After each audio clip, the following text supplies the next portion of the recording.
On the road again. Zack can't wait to get back on the road again. The life he loves is making movies, traveling with his friends. Zack can't wait to get on the road again. Is it a coincidence that Zack's last name rhymes with driven? I don't think so. On this episode of the Always Go Big interview podcast, I have the privilege to interview Zack Scriven, who's driven all across this country. He quit his job and went into movie making or videos on LinkedIn full time. His story is remarkable because it talks about the faith that you need when you take that step. The faith that you need when you're always going big. And that's the whole point of this podcast, is for you all to be inspired to think big, act big in business and in life. How about I stop talking and we get over to the interview, shall we? On the road again. Woo! I missed the road.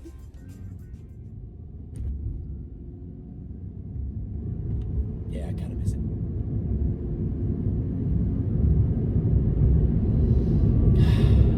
I'm a little jealous. I'm a little jealous. I missed the road, for sure. Thank you for joining us on today's Always Go Big interview podcast. Today we have Zack Scriven joining us. He's one of the influencers that I follow on LinkedIn. Zack, how are you this evening? I'm doing great, man. Doing great. Thanks for having me on your show, Troy. Awesome. So tell us a little bit about what you're doing. Looks like, are you in a hotel room? Yeah, I'm right here at the Delano in Vegas, and I'm just wrapping up the 30-day Industry 4.0 road trip. It's kind of like this documentary / docu-series that I've been filming all across the United States. And so, I'm based out of Los Angeles area, California, and this is the final stop on the road trip. And we're doing the Vegas influencer meetup tomorrow. So looking forward to meeting you in person at that. And just continuing to tell stories and follow my passion. Love it. That's awesome. My favorite shot is you in the rain. That was killer.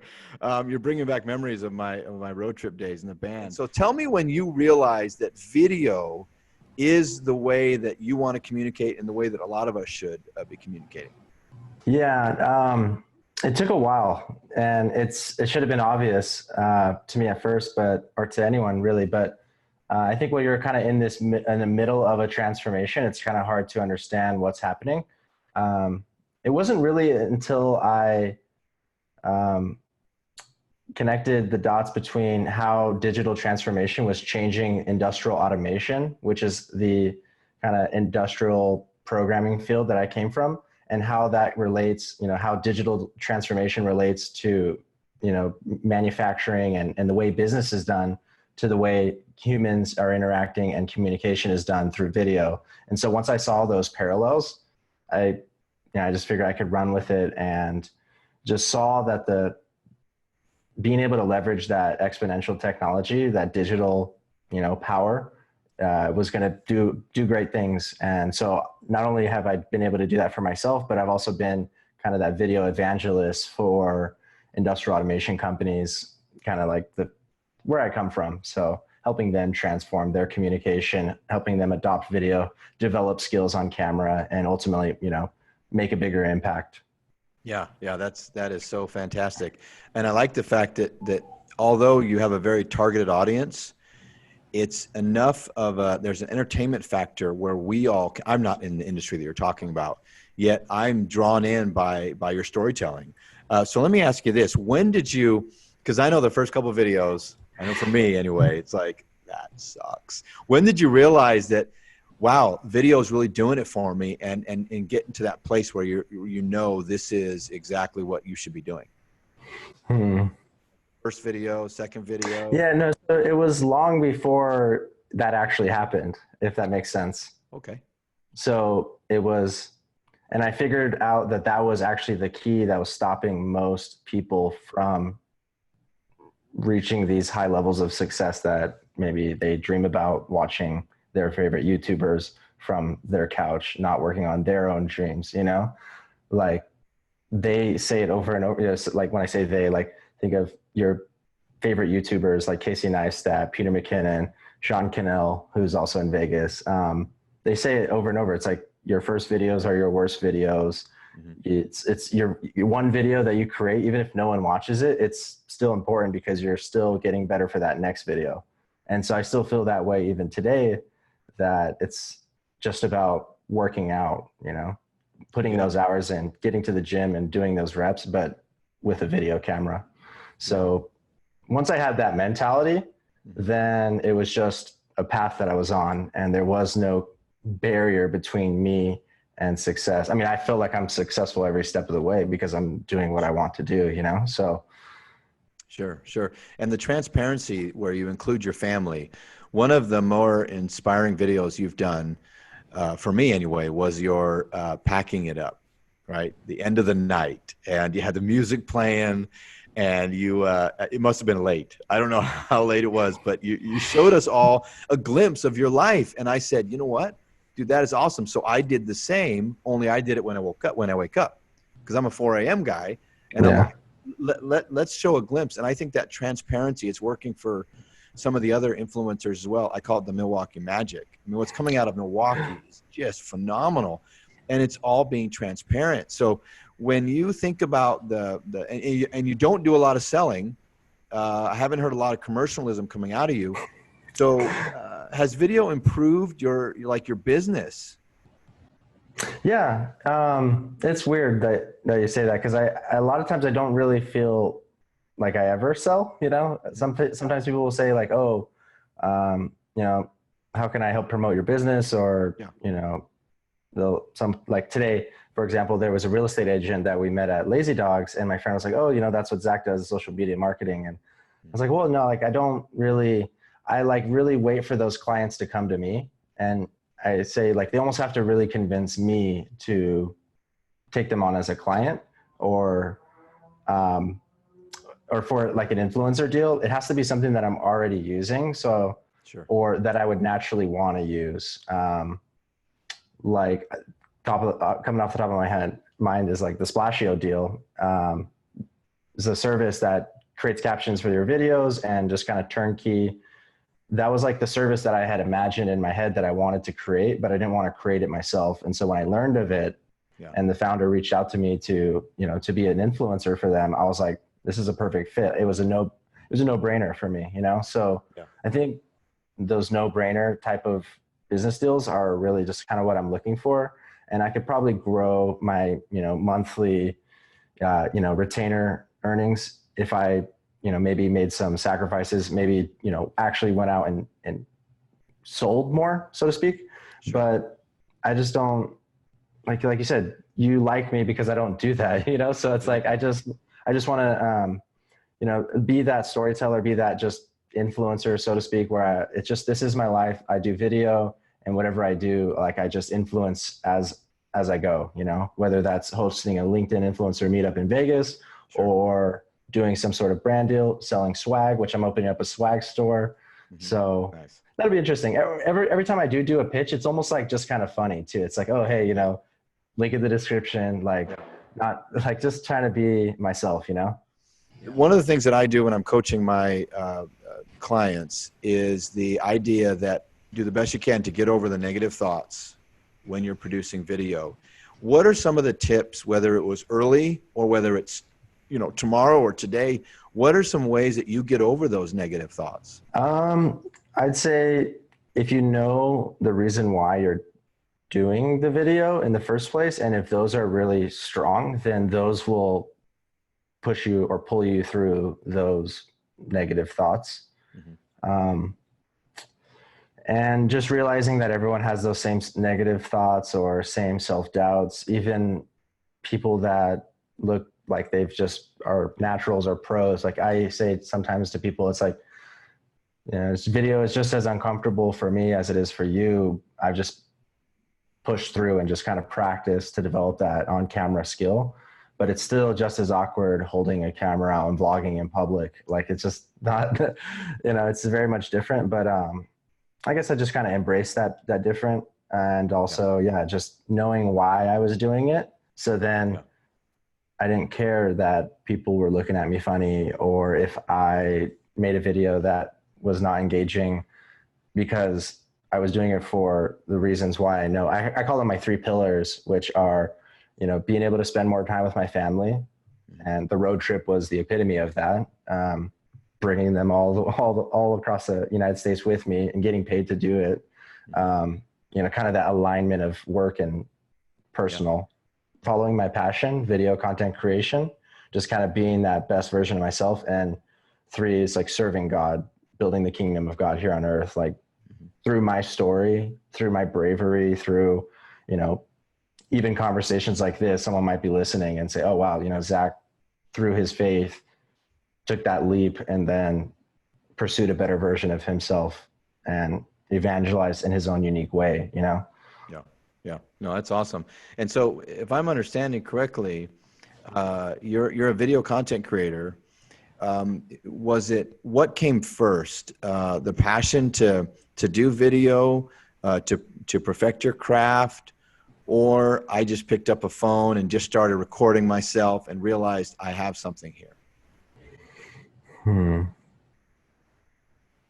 So I started making videos back in my teens. I had like a Sony CyberShot box camera point shoot, and then I would just take videos of me riding my bike off jumps, or sometimes like parody videos. Like I kind of have that natural desire to just be funny and just share that. And so back in the day, I had an older YouTube channel that actually one couple of videos got into the tens of thousands of views. And so, but I actually deleted that channel because like I got into this beef with my dad about, some of the videos were kind of questionable as far as like just the level, like the humor that I used. So he was saying that, I would have trouble getting a job and et cetera, which I didn't really care or think was true at the time, but I kind of just deleted the whole channel out of spite. And I really do regret doing that because like in hindsight, I should have just kept doubling down on that passion, Sure. So I guess I liked the idea of, creating a video, sharing it. It wasn't until, like a year and a half ago, I read Crushing It. And then I really was unhappy at work. And I was like, hey, let me actually, now that, it's obvious that video could be a natural way to a career, let me try to really double down and do something with it. And that's where the skills started to grow a lot. And the followers on LinkedIn started to grow a lot, with LinkedIn video being such a new thing at that time. I just kind of stumbled across, I posted a YouTube video and I went to go share the link to LinkedIn, and I saw I could upload it natively. And so I did that just by chance. And so the rest is history. I think so. It's like kind of like that perfect storm of like, kind of having an interest in it to begin with, and then seeing a need within the industry that I was working in. There wasn't that compelling video content. It was more so just pitches or, selling the features of a software, not storytelling or vlogging a conference. So saw that opportunity, and then LinkedIn video. So LinkedIn video, the opportunity in my market, and then also just me, I guess, kind of liking it to begin with. So no, that's great. I mean, you're a filmmaker pretty much. And one of the things that because I'm a future filmmaker as well, and what do you tell folks that say, well, that's Zack, he's funny, he's cool, he's been doing it when he was a kid, and that's not me, I can't do it. How do you respond to that? I always have this debate, and I'll never know. And likewise, someone else in someone else's body may never know, but that's right. Is it just me having practiced it enough and wanting it bad enough? Or is it, like you said, I maybe have some natural gift towards it or natural inclination? It's probably a bit of both, but I'd say even if you didn't have a natural inclination to, what is being good on camera? It's just really just being yourself. That's right. So that's why I think that anyone could do it. And that's right. I know maybe that sounds good, and I'm just, like, hey, you could follow your dreams too, right? Like it kind of sounds cheesy, but I do actually believe that, and so if you're kind of naturally a geeky, awkward person, like there's probably people that would connect with that online too. Exactly. So you don't need to be like this exuberant, like Logan Paul or, who's like Shay Rowbottom, who's really energetic on her videos. Like, you could try to emulate that to see if that's something that you like doing, or but then develop your own style. And Yeah. I mean, that's why I always did parody videos, is because like I liked someone else's style and I wanted to copy it in my own funny Yeah. way, you know? Yeah, yeah, and that's the thing that I preach to them is the bottom line is just be you. If you're stick in the mud, be the best stick in the mud that you can be on camera, and you'll Mhm. resonate with that audience. So that is fantastic. Now, how about some? Can you share with us some real life success stories from people who have followed your advice? Yeah. I mean, there's a whole bunch of people that have jumped on LinkedIn and, you know, shouted me out as a source of their inspiration, like probably too many to name, but one comes to mind, Holly Weaver. She is actually a recruiter for the Army. She went through my course. Nice, It's funny, I have a course, Crush LinkedIn Video. nice. It's basically just getting started with LinkedIn Video, kind of how to use it to reach your goals. And so she wanted to build a brand around her, you know, recruiting, you know, profile, but like in a way that was just connecting with her audience, so to speak, like just being herself and sharing tips. And so like to see her going from never posting a video before to posting her Awesome, first one, and, you know, awesome. ultimately building up, you know, a good network to really empower her in her position. That was really cool. John D'Angelo, he started doing the 30-day challenge, and now he's like on day 50 or something.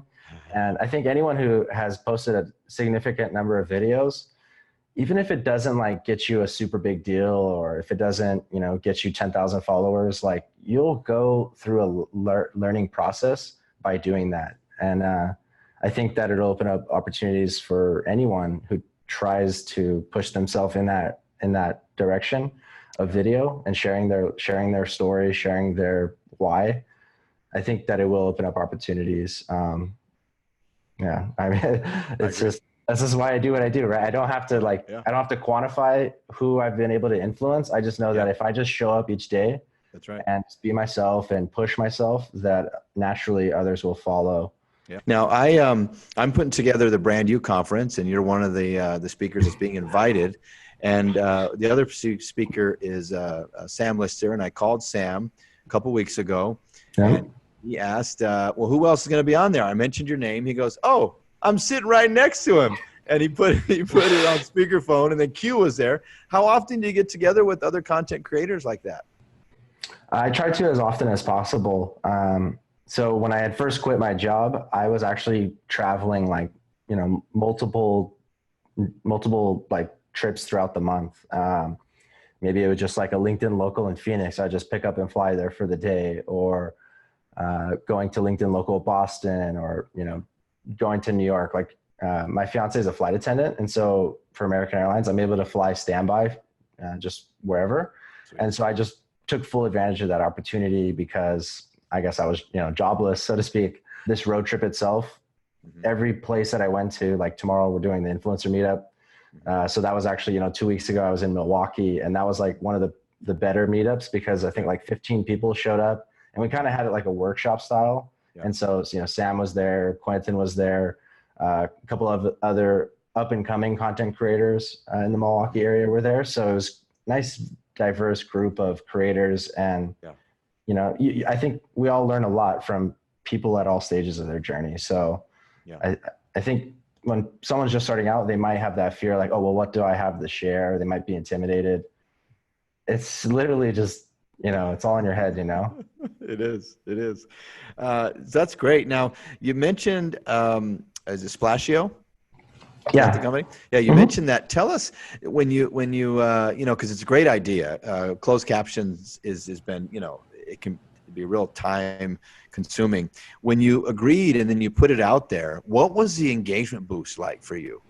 To answer your question, the engagement is definitely higher in people that have gone from like no captions at all to using captions. I think it's like 80% of videos are watched without captions. In my own behavior, I'm watching videos without sound, Yep. just kind of reading the captions because sometimes you just don't always want to turn it on. Yep. Or Yep. so, you know, that is definitely well known. But I'll say that I kind of want to talk about some of the other options too. So there are other options that are a little bit less expensive, like Quick, QUICC.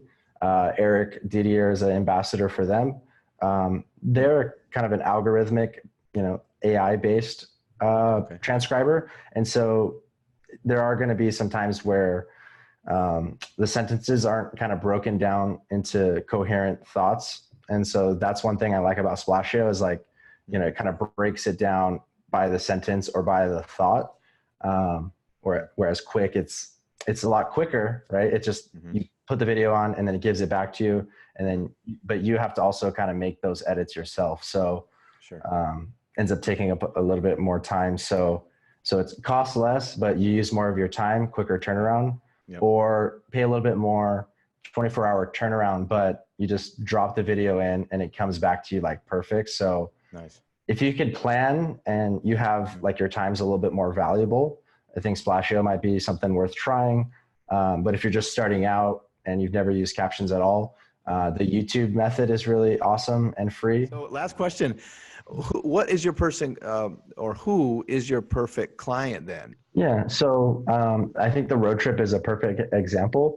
All of the 5 or 6 sponsors from that road trip are all in the industrial automation space. So maybe they're a software or hardware company that serves industrial automation, or they're a system integrator or service provider that is in that industrial automation space. And the reason why I focus on just working with those clients it's because I speak the language. I came from that field. So naturally working with me gets you kind of that exposure to that audience that people know me for.